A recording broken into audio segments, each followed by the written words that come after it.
Estimados amigos de la Sociedad Mexicana de Ingeniería Estructural, en nuestro esfuerzo por difundir nuestro 23º Congreso Nacional de Ingeniería Estructural y en esta serie de eventos que hemos desarrollado, que hemos denominado Rumbo al Congreso, hoy tenemos una actividad de lujo y tenemos el gran honor de contar con la presencia del doctor Eduardo Miranda Mijares. Doctor, muchísimas gracias por regalarnos unos minutos de su tiempo para esta entrevista. Muchas gracias, doctor, y muchas gracias a todos los miembros de la SMIA. Muchas gracias, doctor. Pues como todos ustedes saben, el tema principal de nuestro 23º Congreso es la tecnología en la ingeniería estructural y por eso pues nos hemos invitado a un destacado ingeniero estructural mexicano que además ha llevado el nombre de México a nivel internacional y que trabaja ya desde hace alrededor de 22 años en la Universidad de Stanford, el doctor Eduardo Miranda, que tiene una amplia visión acerca de la tecnología y el uso de tecnologías en la ingeniería estructural. Doctor, para empezar la entrevista, nos gustaría, solo para poner un poco de contexto, que nos platicara un poquito de usted, sobre todo, qué lo llevó a la ingeniería civil, dónde estudió y luego qué lo llevó a la ingeniería estructural y qué impacto tuvo en su carrera los sismos de 1985. Si nos pudiera platicar un poquito, doctor, al respecto. Pues cuando estaba en la prepa me gustaban mucho las matemáticas, tuve la oportunidad de llevar cálculo y ya estaba yo en área 1 y pensando en diferentes carreras, pero no sabía, digamos, me interesaba la construcción, la ingeniería civil, pero no conocía, digamos, bien las diferentes ramas y finalmente me decidí. Estudié en la Universidad Nacional Autónoma de México eh, y fue una muy grata experiencia. Estuve muy contento en la UNAM, tuve grandes maestros, grandes compañeros a los que les tengo mucho cariño, ¿no? Muy bien, doctor. Y luego ya estando en la Facultad de Ingeniería, supongo que en algún momento dijo, a mí me gustan las estructuras, yo voy a ir por aquí. ¿Fue algún profesor que lo impulsó? ¿Fue la misma dinámica de las estructuras? ¿Por qué le gustó la ingeniería estructural, doctor? Pues siempre me ha gustado aprender y cuando a uno le gusta aprender, o sea, no se limita a un tema, ¿no? Sino me gusta mucho leer eh, y me gustaban muchas de mis materias, muchas de mis áreas. Tuve la oportunidad de, por ejemplo, en sistemas de tomar varios cursos con el hijo del maestro de Buen, que acaba de regresar del MIT, daba clases y me encantaron muchas de sus materias, eran cuestiones muy diferentes a las áreas tradicionales de la ingeniería civil. Me encantaba geotecnia, tuve excelentes maestros de geotecnia, me gustaba mucho, pero digamos, no sabía para dónde irme. Pero finalmente empecé a tomar más materias optativas del área de estructura. Empecé a hacer investigación en el Instituto de Ingeniería con el doctor Roberto Meli y de hecho yo ya llevaba un año y medio antes de ocurrir el sismo haciendo investigación ahí en el instituto en cosas de estructuras, pero en temas de viento. Mi tesis de ingeniería civil fue la revisión de las normas técnicas complementarias de diseño por viento. Y de hecho en eso estaba bastante avanzado ya en la tesis cuando ocurrió el sismo del 85. Y eso sí, pues cambió el panorama literalmente de un día para otro.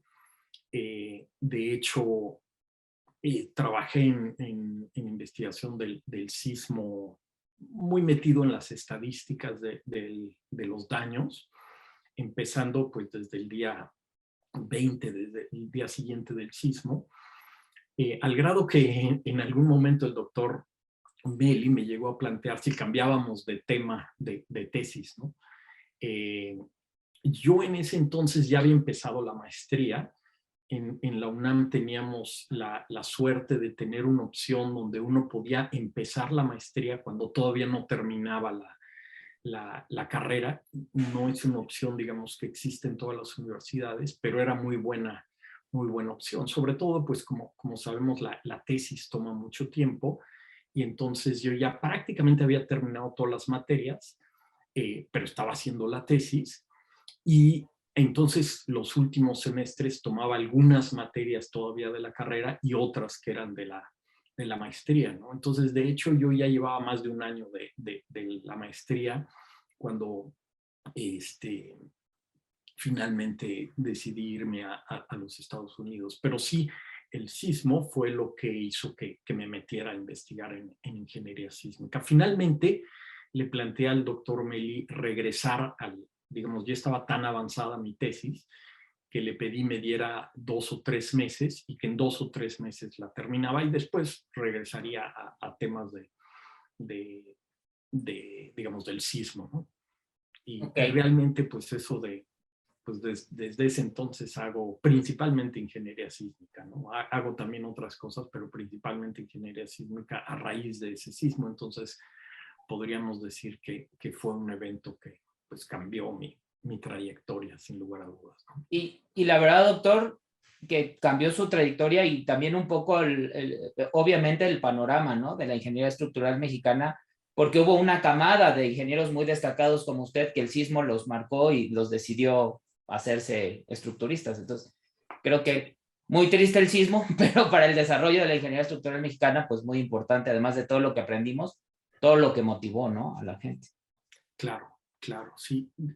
A mí, digamos, algo que me impactó mucho fue que muchos de mis maestros decían, digamos, se veían directamente, y así lo expresaban, sacudidos, digamos, doblemente por ese sismo, ¿no? Sacudidos, digamos, desde el punto de vista literal, pero sobre todo de lo que conocían y de lo que pensaban, ¿no? Muchas cosas que ocurrieron en ese sismo no las esperaban, desde luego el nivel tan grande de daños, pues desde luego el nivel de pérdidas de vidas humanas que sufrimos, ¿no? Y verlo de cerca, y literalmente muy de cerca, es algo pues que impacta muchísimo. Sí, seguramente, doctor, haber sido pues digo, si el sismo del 2017 con impactos menores, para los que lo pudimos ver de cerca, fue impactante, no me puedo imaginar, ¿no? El impacto del sismo del 85 para la gente que estaba involucrada. Pues el ver y estar enfrente o encima o dentro de una estructura colapsada es un impacto enorme. O sea, una estructura con su peso, con sus elementos estructurales, se antoja sumamente fuerte y de repente verla completamente destruida es un impacto muy grande, ¿no? Es mucho más grande que cuando vemos un choque en la calle, ¿no? Siempre nos impacta ver un automóvil destrozado, aplastado, etcétera. Y si vemos lo que representa el ver un edificio de 10 o más niveles destruido, es algo impactante. Y ahora verlo en cientos de edificios, pues es algo, una experiencia sumamente dura, ¿no? claro. Y doctor, derivado de estas experiencias y del impacto que obviamente tiene un evento de este estilo, un poco, digamos, hemos visto de los 80s acá el desarrollo tecnológico súper acelerado. Digo, esta entrevista la estamos pudiendo hacer yo aquí en la Ciudad de México, usted allá en el área de la Bahía, sin ningún problema, escuchándonos, viéndonos, sin ningún problema. La tecnología ha avanzado por muchos lados. Sin embargo, ¿cómo ve usted, primero, cómo ve usted que la tecnología o qué podríamos entender por la tecnología aplicada a la seguridad de las construcciones? ¿Cómo ha avanzado esto? ¿Cree que sí ha avanzado o no ha avanzado? ¿Y cuál es su, digamos, su concepción general, su visión general de cómo la tecnología nos puede ayudar para mejorar la seguridad de las personas dentro de las edificaciones? No, desde luego ha avanzado muchísimo y yo creo que seguirá avanzando y cada vez a ritmos más grandes, ¿no? Esto es un poco, pues como crecimiento exponencial que vemos, digamos, inclusive haciendo la analogía con los sismos, conforme las ondas sísmicas van avanzando, van moviendo más área, ¿no? En forma, digamos, cuadrática al menos, y algo pasa semejante con la tecnología, ¿no? en este caso, sobre todo tecnologías de tecnología de la información, de computación, han permitido el avance no solo en computación, sino en todas las áreas. Y en particular, cuando hablamos de tecnología, pues es básicamente la aplicación práctica de conocimientos de ciencia, pero cuando hablamos de una aplicación práctica de la ciencia, pues estamos hablando de ingeniería, ¿no? Entonces, lo primero que se ve beneficiado por esos avances tecnológicos es la ingeniería misma. O sea, tenemos mejores herramientas que nos permiten aprender más y por lo tanto desarrollar más tecnologías, ¿no? Por supuesto, doctor. Y digo, y usted desde muy pronto en su carrera tuvo esta visión, esta claridad de la importancia de, digamos, de la tecnología y del estudio. Y un poco entiendo que usted estuvo involucrado en, digamos, en el establecimiento, que se fundara una, pues no sé si de las primeras, pero yo creo que sí de las primeras empresas que podríamos llamar de base tecnológica en la ingeniería estructural en México, ya hace, pues en los 90s. ¿Nos pudiera platicar un poco de qué los llevó a establecer, o sea, a darse cuenta que necesitábamos alguien que se dedicara a hacer estas cosas de manera práctica? Un poco cuál era el contexto en México en esta cuestión de estas empresas que hicieran cosas diferentes, y supongo que alguna importancia debió haber tenido pues la cercanía de ustedes con la UNAM, con el Instituto de Ingeniería.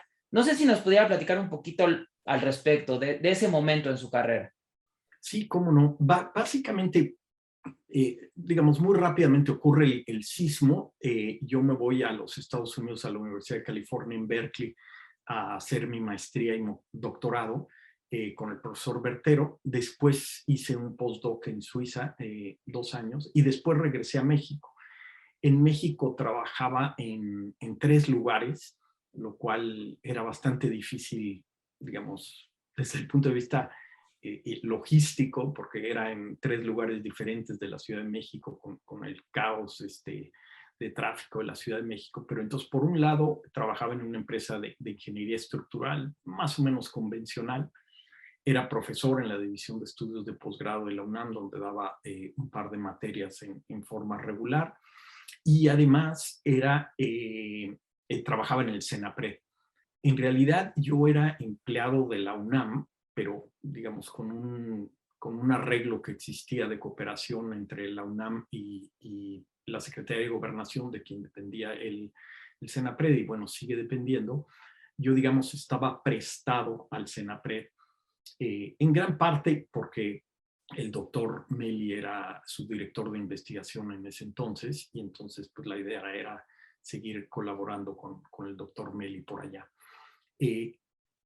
La UNAM tiene una larga tradición de trabajar con la industria en diferentes campos, y en el caso particular de la industria del seguro, el doctor Esteva y el doctor Rosenbluth habían asesorado a la Asociación Mexicana de Instituciones de Seguros desde hace muchos años. De hecho, pues desde los 60s, porque al fin y al cabo, cuando los bienes inmuebles están asegurados, pues son las compañías de seguro y de reaseguro quien pagan esos daños, ¿no? Pero se hacía en forma, digamos, que visto hoy en día era sumamente primitiva, ¿no? Eran unas zonas y existían unos ciertos polígonos en el país que no era más que la extrapolación de lo que se hacía a nivel mundial. A nivel mundial había unas zonas que se llamaban cresta, en donde, digamos, como una especie de zonación del mundo entero con fines de primas de seguro. Pero ¿cómo se establecían las primas? Esto es cuánto debía de cobrar la compañía de seguros, o bien cuánto comprar de reaseguro, decisiones sumamente importantes de millones de dólares, se hacían en una forma, digamos, sumamente precaria. O sea, al grado de decir, bueno, ¿cuánto compramos el año pasado? Pues vamos a comprar lo mismo, un poquito más o un poquito menos. Pero no había, digamos, mucha ingeniería de fondo en eso. Entonces, el instituto había firmado un convenio donde se empezaba a mejorar la estimación del riesgo sísmico en la Ciudad de México, pero en que yo no estaba participando. Pero en eso un día el doctor Meli me llama a su oficina y me dice que, pues que había este proyecto y como que me iba soltando las malas noticias poco a poco. Me decía, bueno, pero en realidad es un proyecto de 2,5 años, pero ya llevamos un año y medio y no hemos avanzado mucho. Y ahora sí que para acabar la molar, el que me está llevando esto, que era el doctor Mario Ordaz, se va de sabático a Italia y entonces pues tenemos que hacer algo. Y entonces el doctor Ordaz se fue a Italia y entonces yo me quedé a trabajar en eso. Y yo a nivel así de riesgo de ese tipo no había trabajado. Mi tesis había sido de evaluación y refuerzo de estructuras existentes, pero más con un enfoque, digamos, más detallado de estructuras individuales. Y entonces, en ese entonces desarrollamos un programa muy bonito, un sistema experto de evaluación rápida de riesgo sísmico, se llama el CERS. Que lo desarrollé con varios compañeros, ¿no? Pero después de eso, realmente fue inquietud de la Asociación Mexicana de Instituciones de Seguros que querían más. O sea, yo, aunque podía haberlo hecho, no me aventaba a dar, digamos, medidas cuantitativas directas de las pérdidas que pudieran tener estas construcciones. Y ese sistema experto lo que iba haciendo era que el usuario iba contestando una serie de preguntas de dónde estaba la edificación, qué edad, qué tipo de sistema estructural, qué configuración, etcétera. Y toda esta información la iba utilizando el sistema, pero básicamente para dar una calificación del 1 al 5 con el nivel de riesgo, ¿no? Que si bien era muy bueno, porque les daba una idea de a cuáles cobrarles más, cuáles tenían más riesgo, pues no les era directamente útil, ¿no? Y entonces fue de ahí que propusimos el desarrollo de sistemas ya más útiles. Pero curiosamente, cuando empezamos, digamos, tuvimos la idea de formar una empresa que hiciera esto, nadie en México lo hacía. Ya había varias empresas a nivel internacional que hacían estos, 2 o 3 en los Estados Unidos y una en Europa, pero básicamente había 4 5 empresas a lo sumo que hacían esto a nivel mundial y pues era digamos, sumamente ambicioso el decir que en México desarrollaríamos esta empresa, ¿no? Pero pues como muchas cosas uno empieza por lo pequeño y decir, bueno, pues vamos dando un paso a la vez y así fue como nació RN, ¿no? Curiosamente, las empresas mexicanas no tuvieron confianza en nosotros inicialmente y la primera empresa que nos contrató, nosotros sí empezamos a hacer mucho desarrollo sin tener clientes, sin saber si tendríamos. Y a diferencia, por ejemplo, de muchas empresas que hay por acá que les habrán oído muchos de ustedes el término de startup, que son empresas que empiezan, pero que antes de tener clientes o proyectos, hay inversionistas, aquí en los Estados Unidos les llaman venture capitalists, que invierten en estas empresas, claro, a cambio de que si estas empresas se vuelven públicas, digamos, son dueñas sin hacer nada más que haber aportado capital, son dueñas de una parte de la empresa, ¿no? Pues en México eso ahora existe, pero en ese entonces no se conocía ni siquiera los términos, ¿no? Nadie, si uno hablaba de este tipo de inversiones en una empresa de la cual, digamos, no hace nada todavía, pues era inexistente, ¿no? Pero entonces básicamente fue de recursos propios, de trabajar en las noches, trabajar los fines de semana muy fuerte en esto, y hasta que obtuvimos, digamos, teníamos ya algo que mostrarle a empresas y una empresa de los Estados Unidos finalmente nos contrató. Lo que le interesaba en esa empresa era, digamos, iniciar, separarse de un convenio que había en México en las compañías de todos cobrar lo mismo y, digamos, ser como caballeros y decir, bueno, todos cobramos lo mismo, aunque sabemos que lo que cobramos no necesariamente está bien, ¿no? Y estos, digamos, decidieron como pues a veces lo hacen los norteamericanos, invertir, pero a cambio de tener una ventaja competitiva, de tener algo que les permitiera ser más competitivos. Entonces les desarrollamos ese sistema,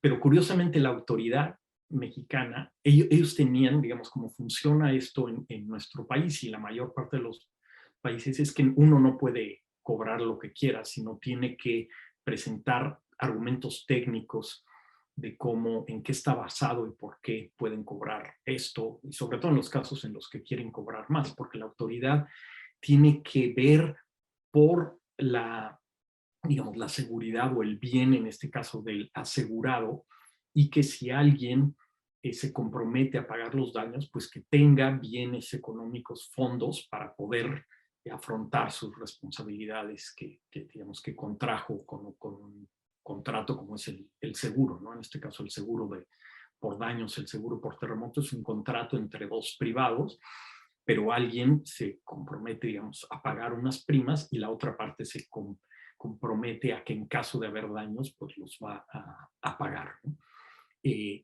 Pero la autoridad en nuestro país no quiso aprobarlo porque decía, es que hoy por hoy esto va a causar una revolución en el mercado. O sea, todo el mundo va a empezar a querer hacer esto, y el que era en ese entonces el mero mero de la Comisión Nacional de Seguros y Fianzas nos pidió que le diéramos tiempo, y básicamente que para poder controlar el mercado él necesitaría tener un sistema semejante. Y entonces solicitó en un convenio a RN y al Instituto de Ingeniería desarrollar ese sistema para la regulación del mercado, ¿no? Y ese fue el otro gran paso de la empresa. Pero digamos, ya sin hacer el cuento muy largo, digamos, fue un motivo muy bonito de muchísimo trabajo. Yo estuve a cargo de la empresa los primeros años, lo cual fue muy difícil para mí porque yo no sabía muchas cosas digamos, de administración de empresas, incluso cuestiones de contabilidad, cuestiones fiscales. Pues como todo, medio autodidacta, me ponía a ver libros y revistas y platicar con gente y aprender pues, de esas cosas que no sabía, ¿no? Pero era, digamos, más cosas que yo tenía que hacer, ¿no? O sea, además de trabajar ya en ese entonces en 4 lugares, además tenía que hacer todas estas cuestiones administrativas, etcétera.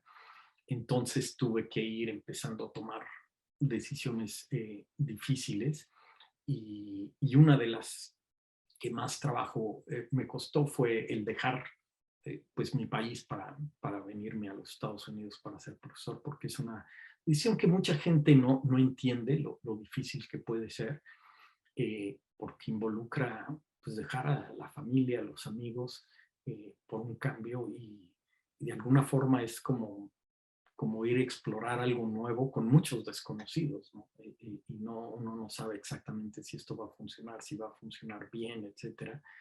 Y fue una decisión difícil, en particular dejar RN, esa empresa que habíamos creado, pero que en gran parte, digamos, fue mi iniciativa y empecé y encabecé inicialmente. Pues era algo digamos, que hay muy poco, como comentaba, en nuestro país, y algo de lo que a la fecha, digamos, me enorgullezco, es formar, teníamos la oportunidad de ofrecer buenos salarios y sobre todo de ofrecer un nuevo campo de trabajo para gentes que habían estudiado posgrado en nuestras universidades, ¿no? Entonces, en vez de mal pagarse en empresas, o que no les pagan bien, o que hacen cosas que realmente no son muy novedosas, y es hacer un poco lo mismo que se ha hecho desde hace. En este caso, todos estaban trabajando en cosas muy novedosas, y el poder ofrecer, digamos, esa opción nueva, que digamos, era un número muy limitado de empleos, o sea, desde ese punto de vista no era significativo, pero sí como opción para gentes que habían estudiado una maestría o un doctorado en nuestras universidades en estos campos, ¿no? Pero no solo en el campo de ingeniería estructural o ingeniería geotécnica o en geofísica, sino, y eso sí ya no me tocó verlo, aunque en planeación sí, pero nos empezamos a expandir a otro tipo de riesgos, ¿no? Y uno podría decir, bueno, pero si ustedes son especialistas en riesgo sísmico, pues ¿cómo es que van a ser riesgos hidrometeorológicos u otras cosas? Y pues lo mismo, pues vamos aprendiendo, contratando gentes que le saben a eso y nosotros ponernos a aprender, etcétera. No tenerle miedo y como decimos, entrarle al toro por los cuernos, ¿no? Y eso creo que es algo, no es algo muy común, porque siempre es más fácil mantenerse en lo conocido y, y es algo que nos hace falta mucho en nuestro país, ¿no? Hay una enorme diferencia en usar tecnología y otra en crear tecnología. En alguna ocasión tuve la oportunidad estando aquí en Stanford, de platicar con el presidente de nuestro país y, digamos, por una charla relativamente larga de unos 15, 20 minutos. Y claro, yo sabía, esto es como aquí en los Estados Unidos le llaman el elevator pitch, que digamos en forma imaginaria, pero uno dice, si tú te encontraras con alguien al que le tratas de vender una idea o platicar algo, pero te subes al elevador y en lo que llegan al piso, la otra persona o uno, pues uno tiene literalmente 30 segundos para hablar sobre un tema. Y entonces así empecé, pero tuve oportunidad y me di cuenta de cómo aún a niveles tan altos falta esa visión de la inversión en ingeniería mexicana, ¿no? Y no necesariamente me refiero a inversión necesariamente económica, aunque obviamente eso ayuda. Pero yo les puedo decir que nosotros empezamos CRM con una mano adelante y una mano por detrás. O sea, no había ningún fondo, ni nadie nos dio un solo centavo, sino esto fue pues básicamente con ganas y arduo trabajo y sobre todo mentalidad, ¿no? Una mentalidad de innovación, de decir si se puede, como decimos a veces en el fútbol, ¿no? Y, pero, pero hay que empezar por esa mentalidad de creérsela y de que lo podemos hacer, ¿no? Si no, pues no vamos a llegar muy lejos. No, y qué, híjole, doctor, qué interesante porque, o sea, de su relato hay a mí cosas que me empiezan a llamar, no la atención, pero que me gustaría, si pudiéramos ahondar un poquito más.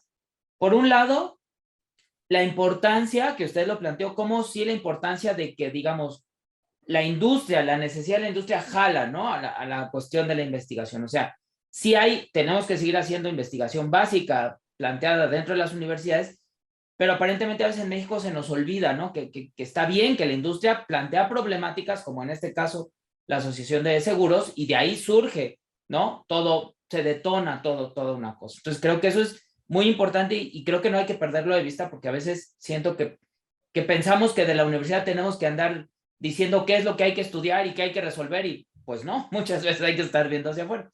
Pero lo otro, doctor.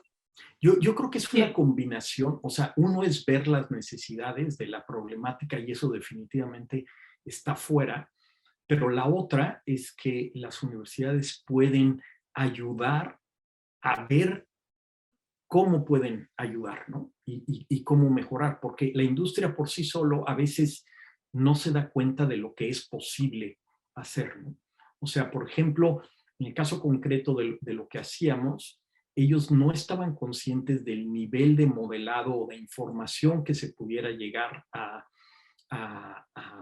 generar. Y básicamente porque las otras empresas aquí en California y en Europa no lo estaban ofreciendo, pero nosotros sabíamos que lo podíamos hacer, digamos que podríamos ofrecer algo bueno, mejor que lo que se estaba haciendo.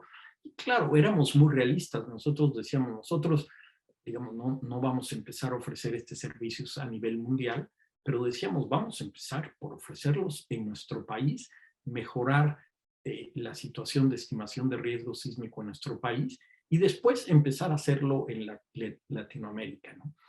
Ahí yo ya empecé, digamos, con convenios con Chile, con Colombia, y después dejé, pero Eso siguió mejorando y después RN ha tenido contratos con el Banco Mundial. De hecho, sistemas y metodologías que desarrollamos en RN, en México la gente no conoce, pero se utilizan, vamos, en decenas y decenas de países que ni siquiera conozco. Y se utiliza en particular en un sistema que se desarrolló para el Banco Mundial que se llama CAPRA. eh, es triste, pero a nivel de nuestro medio de ingeniería estructural, pocos saben de eso, pero es algo que los mexicanos nos debemos de sentir orgullosos de una tecnología mexicana que se utiliza en todo el mundo. Claro.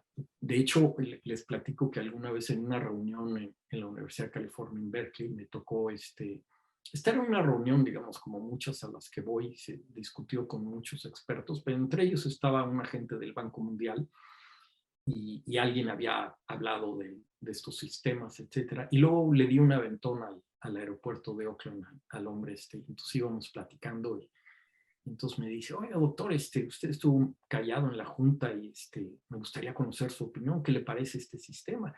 Y le digo, pues la verdad me parece muy bien, pero he de decirle que soy sesgado, ¿no? Tengo un bias al respecto, pues porque estuve muy involucrado en el desarrollo y en la parte particular digamos, del modelado de estimación de demandas individuales con modelos simplificados y de vulnerabilidad, pues es la parte que yo desarrollé, ¿no? Entonces, pues, ¿qué le puedo decir? Sí, que es bueno, ¿no? Entonces, pero fue algo bonito, ¿no? No, pues sí, reconocer, ¿no? Las grandes aportaciones que ha tenido, pues, ingenieros mexicanos como usted y como varios ingenieros que han aportado a nivel mundial.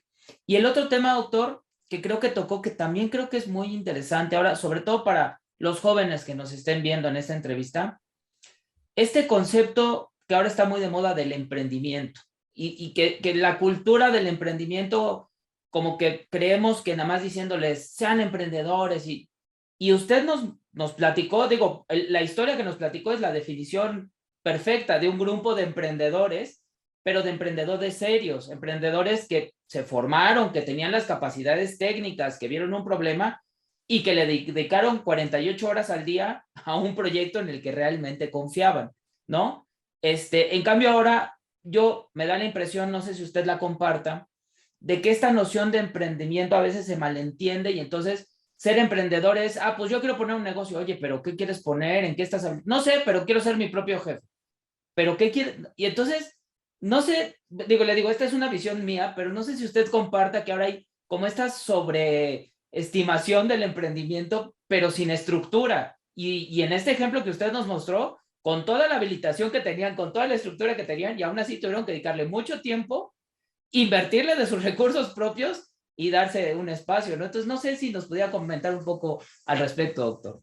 Sí, definitivamente hay mucho de eso y yo creo que es el camino, digamos, es como saltarse pasos, ¿no? Sí, es. Esto ocurre tanto en nuestro país como en otros países, ¿no? Les doy dos ejemplos. Alguna vez uno de mis exalumnos, que era profesor en el TEC, me invitó a dar unas pláticas y estábamos en ese entonces tratando de convencer a una gran empresa mexicana establecida ahí en Monterrey digamos, dar fondos de investigación. Y eso fue, digamos, triste, ¿no? Porque perdimos una enorme cantidad de tiempo y no logramos nada. Y empresas, digamos, que tendrían el capital para hacer investigación y desarrollo y básicamente, literalmente hacían pantalla, como decíamos en México, y en realidad invertían poco o nada, pero decían que sí lo hacían. Pero en ese entonces me llevó a conocer un centro que se había creado con un convenio, digamos, de gobierno federal, estatal, de universidades allí en Monterrey, que estaba básicamente entre el aeropuerto de Monterrey y la ciudad de Monterrey, pero básicamente era un elefante blanco. O sea, no se hacía nada. De hecho, gran parte estaba vacío porque, digamos, llenaron toda esta parte de quiénes iban a ser las escuelas de negocios, que iban a ser toda esta parte de emprendimiento y ciertas partes de financiamiento, pero no había bueno, pero ¿cuál es la tecnología o qué son las ideas nuevas que tienen que van a desarrollar? Ah, y eso todavía no lo tenían. Y decía, bueno, pues por ahí es por donde se empieza, ¿no?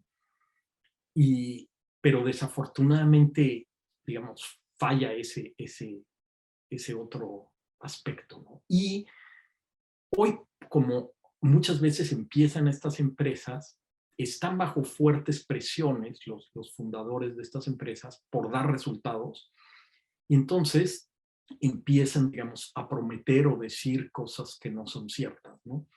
Y quizá ustedes conocen el caso, digamos, muy famoso de Theranos aquí en los Estados Unidos, pero va mucho más allá de eso.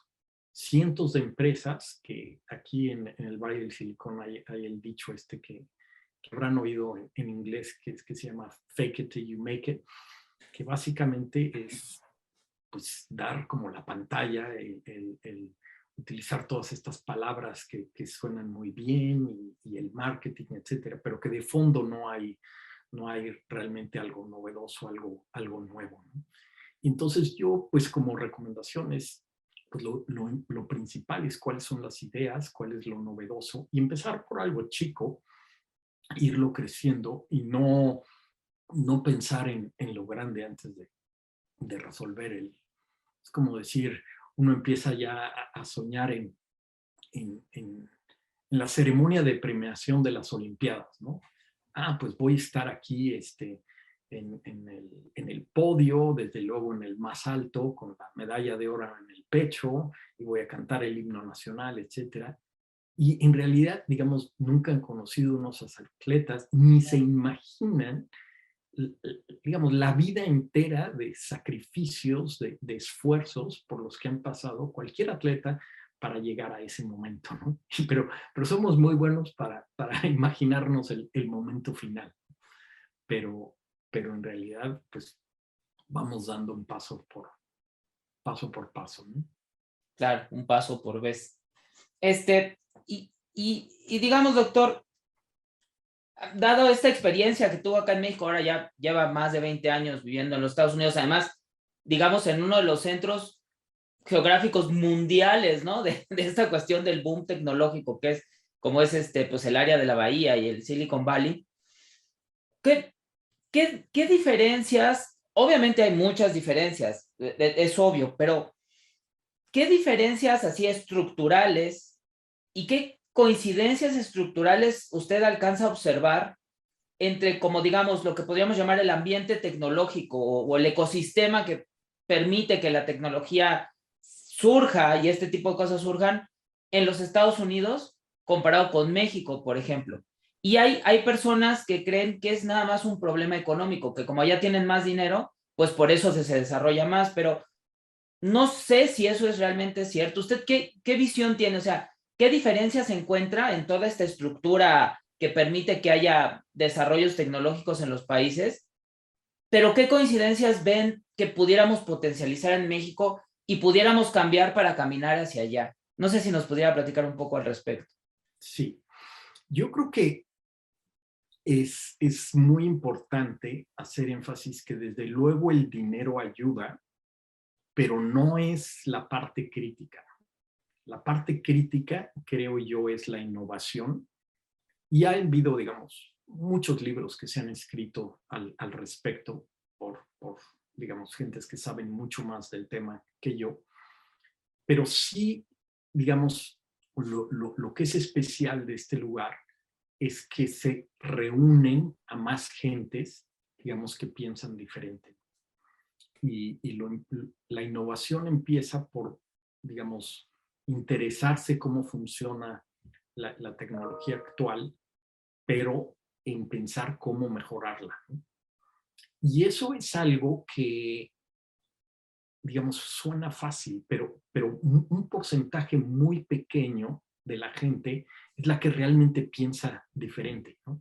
Es el famoso este dicho de pensar fuera de la caja, pero, digamos, psicólogos y expertos demuestran que la mayor parte, y hay gentes que se avientan a decir el 98% de las gentes, pues están muy cómodos y solo piensan en la caja, ¿no?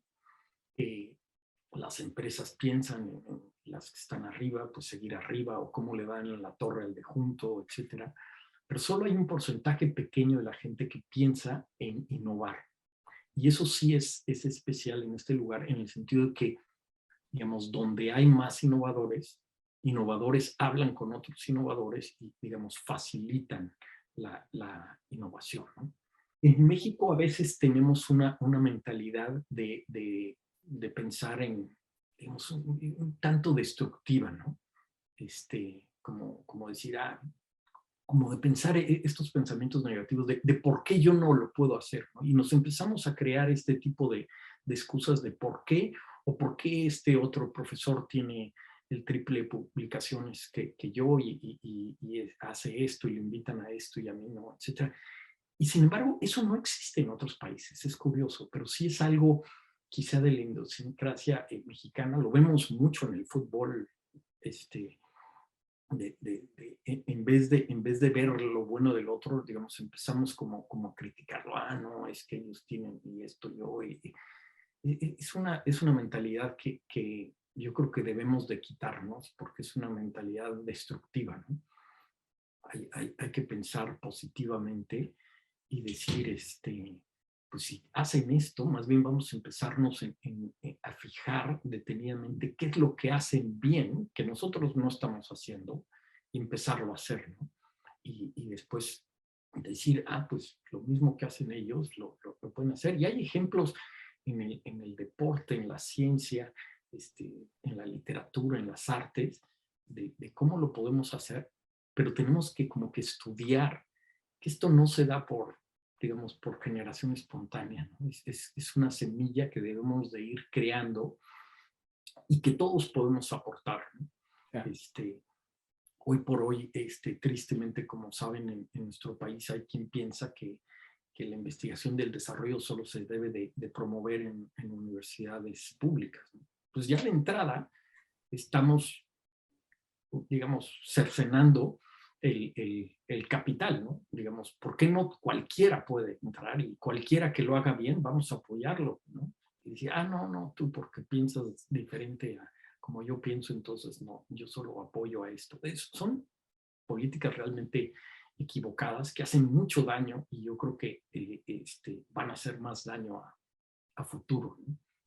Sí. Imagínense si en Alemania o empezaran con políticas de ese tipo. No, yo nada más voy a apoyar esto o estas empresas o este tipo de gente, etcétera. Dicen, no, todos, y necesitamos de todos para poder competir con nosotros y hacer algo mejor, ¿no? En tecnología es claro que los países que se desarrollan son aquellos que no solo llegan a alcanzar, digamos, su autoabastecimiento, las necesidades de su país, sino que generan una tecnología, un bien que le pueden vender a otro y generan riqueza.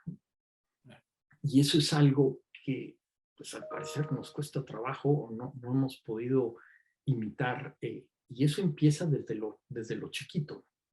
Y yo, digamos, en lo que conozco, que es el ambiente académico, debemos de empezar por generar pues ese alto nivel, pero que debe de ser un alto nivel para competir con las mejores universidades del mundo. Que estoy convencido que lo podemos lograr, pero hoy por hoy no vamos por buen camino.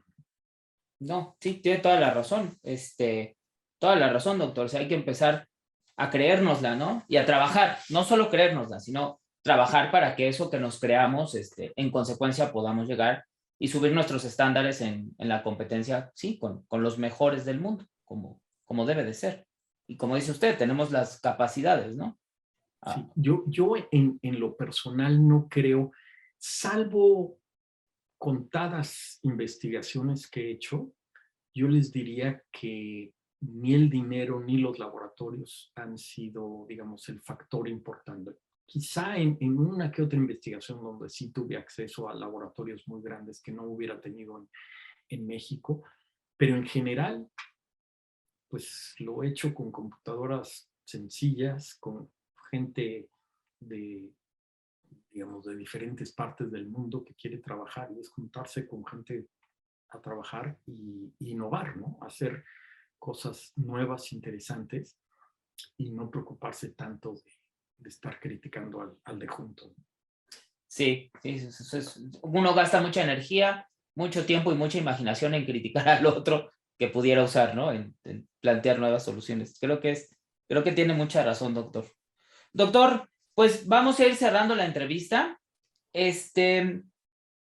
Me gustaría, doctor, una última reflexión acerca de cómo pueden hacer nuestros despachos de ingeniería estructural, digo, centrando el tema otra vez en el tema de la SMIE, para abrir su concepción y empezar a introducir, tal vez no uso de tecnología, pero tal vez algunos, como dice usted, empezar por lo poquito, por lo pequeño, por lo chiquito. Empezar a introducir en su práctica cotidiana procesos que les permitan, tal vez no de un día para otro pensar fuera de la caja, pero tener algunos elementos que los lleven a hacer las cosas diferentes, que tengamos un diferenciador y entonces podamos tener una ventaja competitiva, más en el contexto pues ahora de globalización que estamos viviendo y que es innegable, ¿no? Entonces, no sé, doctor, si usted pudiera darnos, si se le ocurre algún tip para que las empresas pudieran empezar a ver un poco distintas las cosas. Sí, yo creo que les comento un poco, lo mismo que les digo a mis alumnos aquí en Stanford, que es que si lo único que aprendemos es a usar la tecnología, muy próximamente, si uno lo único que sabe hacer es, o lo que el servicio o lo que le ofrece a una empresa es saber utilizar muy bien un programa de análisis estructural, pues yo les aseguro que en muy pocos años serán reemplazados por una computadora. Va a haber un software que va a poder hacer eso mejor que uno. Entonces, es cuestión de dos cosas. Una es una mentalidad donde decir, uy, me voy a quedar sin trabajo, porque ahora lo que antes contrataban a 3 para hacer esto, ahora van a necesitar a 1, y al rato a medio, y al rato a 0. Y lo digo en serio, ¿eh? O sea, tengo colegas que están trabajando en programas de inteligencia artificial para modelar por sí solo. Ustedes saben que hay mucha investigación de que con inteligencia artificial los programas los haga una computadora. Entiéndase, no hay programadores. Y lo mismo va a ocurrir en ingeniería estructural. Afortunadamente, digamos, eso va lento, afortunadamente en el sentido que todavía quedan muchas fuentes, pero si nosotros nos quedamos en que, digamos, nos vanagloriamos de que somos muy buenos en el uso de la tecnología, nos vamos a quedar sin trabajo. Y va a ser más rápido de lo que la gente se imagina. Entonces, lo que hay que hacer es empezar a pensar qué es lo que yo necesito aprender, necesito hacer, que la computadora hoy no puede hacer.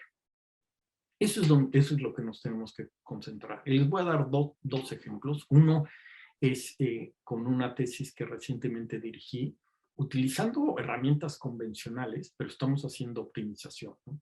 Entonces, básicamente lo que hicimos fueron automatizar el proceso de modificación del modelo y de análisis del modelo para desarrollar el diseño óptimo, ¿no? Pero con herramientas, digamos, convencionales, ¿no? que se utilizan en forma cotidiana en cualquier empresa, digamos, sin hacer comercial del software, pero estoy seguro que ustedes lo conocen todos, ¿no? Pero eso es algo, hacer algo nuevo que sirve y que va a ir marcando la diferencia, ¿no? Pero es donde yo lo veo mucho en investigación. Hoy por hoy estoy metido en el comité de normas, de tratar de mejorar nuestras normas de diseño por sismo, y hay quienes creen que cambiándole de nombre, pero hacer lo que se hacía hace mucho, es innovar, ¿no? Pues eso no es innovar. Innovar es realmente ver la esencia, hacer algo bueno, mejor, no atorarse en procesos administrativos, de que solo se puede discutir ciertos temas en cierto momento, etc. ¿Y por qué hay que, digamos, detener el desarrollo de nuestras normas con cuestiones administrativas de cuándo se puede hablar y cuándo? Ha sido una de las experiencias más tristes que he tenido recientemente donde me reintegré a tratar de hacer algo por mi país y me enfrento con burócratas, digamos que, pues literalmente, lo digo, hacen un daño enorme a nuestro país y hay que írselos sacudiendo, ¿no? Yo creo que hay mucho que aportar en tecnología, y hay que empezar a ser pequeño. Yo creo que en empresas individuales, conozco, digamos, de exalumnos que lo han hecho. Un mexicano, de hecho, participó en esto, en el diseño del estadio de los Carneros de Los Ángeles. Como sabe, tiene muchas innovaciones tecnológicas, pero en el diseño mismo se enfrentaron a complejidades enormes que no se podían resolver con el software actual. Entonces, en casa desarrollaron una serie de programas que eran pre- y post-procesadores para automatizar el proceso y de hacer cosas que actualmente no se podían hacer. Y ese es un ejemplo de algo que podríamos hacer claramente y aportar y generar nuevas empresas de ese tipo de productos, etcétera. O sea, hay muchas cosas por hacer, pero lo primero es imaginarse, leer mucho, aprender mucho, ¿no? Porque ese es el otro gran error que cometemos, que no conocemos lo que ya existe y queremos hacer algo nuevo, ¿no? Pues primero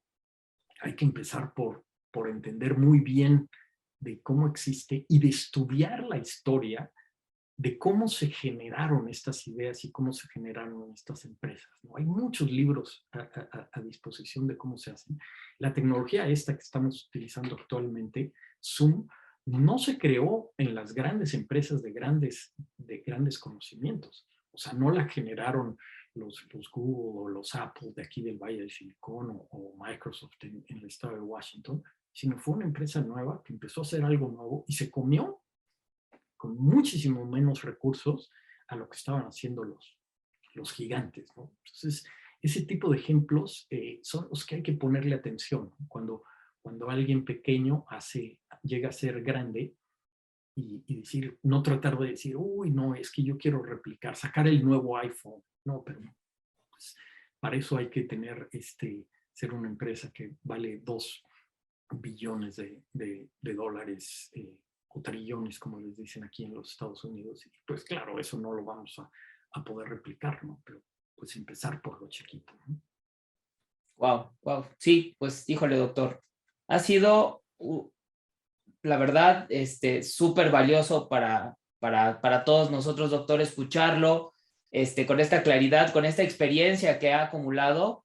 La verdad, muchas gracias, doctor, porque siempre su don de gente, cómo explica las cosas de manera tan clara y su, digamos, su poca, voy a ponerlo así, su poca envidia de guardarse el conocimiento, sino siempre ponerlo a disposición de todos y de platicar así tan abiertamente su experiencia, doctor, ha sido en realidad un gusto y será una cosa de mucho beneficio para toda nuestra comunidad de la Sociedad de Ingeniería Estructural y más gente seguramente, porque tocamos temas muy diversos.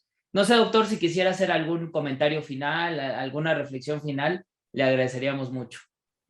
Pues mi recomendación, sobre todo a los ingenieros jóvenes, es leer mucho y ser muy autodidacta, ¿no? De hecho, como saben, Einstein alguna vez dijo que para qué servía la universidad era para aprender a aprender, ¿no? Más que los conocimientos que nos puedan dar, es enseñarnos a cómo podemos aprender mucho por nosotros mismos. Y hoy por hoy, gracias a estas tecnologías, hay mucho más acceso, es mucho más fácil ser autodidacta hoy, profundizar y de lo que se trata es de, digamos, ¿qué puedo hacer que hoy no están haciendo? ¿Cómo puedo mejorar? Y hay mucho que podemos hacer los mexicanos. Y cierro pues deseándoles el mejor de los éxitos en este congreso. Pues muchísimas gracias, Los doctor. amigos de la SMIE, a quien les tengo mucho cariño. Yo estuve metido en la SMIE varios años y organizando congresos y este tipo de cosas es una tarea difícil, que les comento luego es dura, porque yo decía, todo mundo, cuando pasa el Congreso, lo que hacemos es criticar todo lo que salió mal. Y decía, oigan, pero como qué sé yo, el 80-85% nos salió muy bien, ¿por qué nadie habla de esa parte, ¿no? Y tenemos algo ahí raro que nos fijamos en lo negativo. Yo los invito a fijarnos en lo positivo. Híjole, doctor, pues muchísimas gracias nuevamente. Como les digo, ha sido un gusto. La SMI estamos muy agradecidos con usted por la vinculación y siempre toda la disposición que tiene usted para cuestiones de la SMIE, en esta ocasión, en particular esta entrevista. Y le agradecemos mucho, doctor. Esperemos que se encuentre muy bien por allá. Le mandamos un abrazo desde acá hasta California. Y esperemos verlo por acá, como esperamos verlos a todos ustedes por Zacatecas. Van a ver que se van a tocar estos temas de la tecnología y más allá de las conferencias, las ponencias técnicas, pues tendremos la oportunidad de podernos encontrar con gente de tan alta calidad humana y técnica como el doctor Eduardo Miranda. Doctor, en serio, muchísimas gracias y esperamos verlo también por allá por Zacatecas, como a todos nuestros amigos de la SMI. Gracias a ustedes y les deseo el mejor de los éxitos.